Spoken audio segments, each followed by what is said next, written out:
দাঁড়িপাল্লায় vote দেওয়া মুসলমানদের জন্য হারাম। জামাত যে ইস্তেহার ঘোষণা করেছে, সেই ইস্তেহার সেকুলার ইস্তেহার, ধর্মনিরপেক্ষ ইস্তেহার।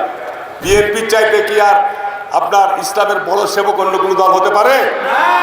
আজকে বাংলাদেশের শীর্ষ আলেমরা বলছে দাঁড়িপাল্লায় ভোট দেওয়া মুসলমানদের জন্য হারাম। এটা কোনো ইসলামী দল নয়, একেবারে পরিষ্কার কথা, আমার কথা নয়। গতকালকে জুম্মার নামাজে বিভিন্ন জায়গায় জামাতি মাওলানা বিভিন্নভাবে ইনিয়ে বিনিয়ে খুতবা দিয়েছে এবং জাতীয় মসজিদের খতিব গতকালকে ঢাকায় বাইতুল মোকাররম জামে মসজিদে ইমাম সাহেব খুতবা দিয়েছেন। আমার কাছে তার ভিডিও আছে। উনি কি বলেছেন? শরিয়া আইনকে না বলায় জামাত কোনো মুসলমানদের দল হতে পারে না। জামাত যে ইস্তেহার ঘোষণা করেছে, সেই ইস্তেহার সেকুলার ইস্তেহার, ধর্মনিরপেক্ষ ইস্তেহার। আর আমাদের ইস্তেহার, শহীদ রাষ্ট্রপতি জিয়াউর রহমান একজন মুক্তিযোদ্ধার সন্তান, উনি পরিষ্কার বলেছে যে আমরা নির্বাচিত হলে আমরা আগামী দিনে জাতীয় সংসদের অধিবেশন করে আমরা পাশ করব, বাংলাদেশের রাষ্ট্র পরিচালনার মূলনীতিতে নিয়ে আসবো। যিনি জিয়াউর রহমান করে গেছিলেন, রাষ্ট্র পরিচালনার মূলনীতি হবে আল্লাহর প্রতি অবিচল আস্থা বিশ্বাস হবে রাষ্ট্র পরিচালনার মূলনীতি।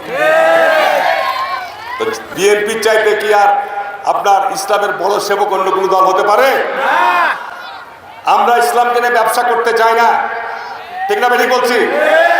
আমরা ইসলামকে নিয়ে ব্যবসা করে মানুষকে, যে আমাদের একজন শিল্পী বললো, ভোট চাইছো ভোট চাও, তুমি জান্নাতের লোভ দেখার কে?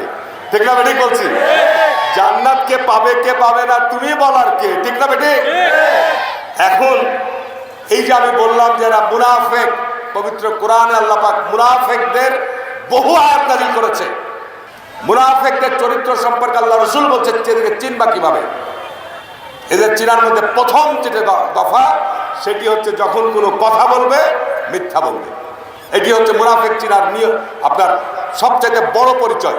আজকে জামাতের শীর্ষ নেতা জনাব ডাক্তার শফিকুর রহমান, টাটকা কথা, বেশি দিন কেন নয়, টাটকা কথা, উনি বলেছেন না প্রকাশ্য জনসমুদ্রে, জনসভায় বলেছে না, বলেছে যে স্বাধীনতার ঘোষক কর্নেল অলি আহমেদ।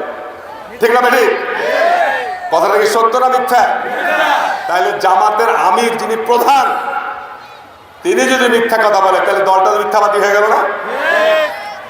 আমি একটা কথা বলছি, আমাদের লতিফুর রহমান চাঁপাইনবাবগঞ্জের, আপনার যখন আমরা ভোট করিনি তখন এমপি হয়েছিল, তাই না? সে বলেছে আমি নাকি 4 বছরের দণ্ড নিয়ে ঘুরে বেড়াচ্ছি, আর 50 লাখ টাকার দণ্ড নিয়ে নাকি আমি ঘুরে বেড়াচ্ছি। যদি আমি এই জনসমক্ষে বলে গেলাম, যদি এর কোনো তথ্য প্রমাণ ডকুমেন্ট দিতে পারে, আমি নবাবগঞ্জে তার মালা নিয়ে ঘুরব।